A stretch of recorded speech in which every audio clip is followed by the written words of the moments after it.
tous. Les Jeux Olympiques et Paralympiques de Paris 2024, les athlètes y pensent déjà, les entreprises aussi s'y préparent. Dans ce nouvel épisode, on s'intéresse aux retombées économiques générées par ce grand événement sportif et populaire pour nos entreprises en Seine-Saint-Denis. Nous sommes à Aubervilliers pour rencontrer Marius Amelot. C'est le cofondateur de la marque SAS Minimum qui fabrique le pavé, un matériau 100% recyclé et recyclable. Alors le pavé, c'est un matériau qui est fabriqué à 100% de déchets plastiques, récupérés localement. Le plastique qu'on utilise, c'est un plastique de type PEHD qui est utilisé dans des bouteilles de shampoing, dans des bouchons de bouteilles. Et ces bouchons de bouteilles, pour réussir à les transformer, il y a plusieurs étapes et on vient les broyer en premier lieu.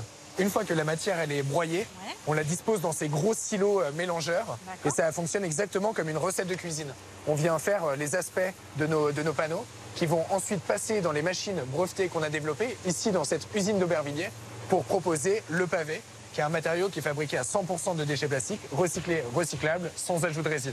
Et c'est ce pavé qui a été choisi pour fabriquer les sièges du centre aquatique olympique situé sur la ZAC de la Plaine Saunier, en face du Stade de France, qu'on voit ici. On imagine, Marius, que c'est un marché important pour vous. Exactement. En fait, c'est une chance incroyable pour nous d'avoir la possibilité de participer au JO.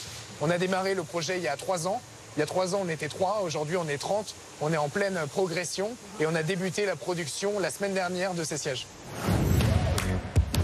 315, c'est le nombre d'entreprises en Seine-Saint-Denis qui ont obtenu des marchés liés aux Jeux Olympiques de Paris 2024. 53, comme celle de Marius, appartiennent au secteur de l'économie sociale et solidaire. Un autre secteur qui bénéficie déjà de retombées économiques liées aux Jeux Olympiques, c'est celui de la sécurité privée. On estime à plus de 20 000 le nombre de postes d'agents à pourvoir.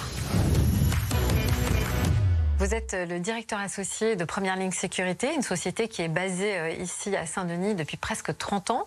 Alors on va rentrer dans le vif du sujet. Est-ce que vous pouvez nous dire quel marché vous avez obtenu en rapport avec ces JO de Paris 2024 ici en Seine-Saint-Denis? Des marchés, on en a eu plusieurs. On a eu la chance de répondre à des appels à candidature proposés par la Solidéo et on a remporté des marchés même tout près de nos bureaux en lien avec les JO et le village olympique.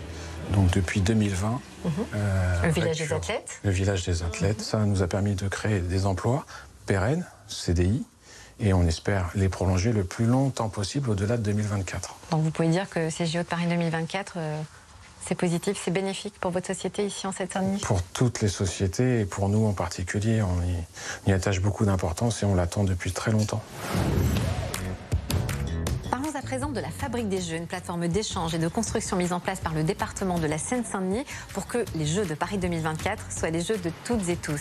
Cette plateforme a déjà plusieurs partenaires, l'ESS 2024, la Chambre des métiers de l'artisanat, Insereco 93 ou encore la Chambre du commerce et de l'industrie qui a d'ailleurs été la première à adhérer au projet. Sa présidente Danielle Dubrac est avec nous pour en parler.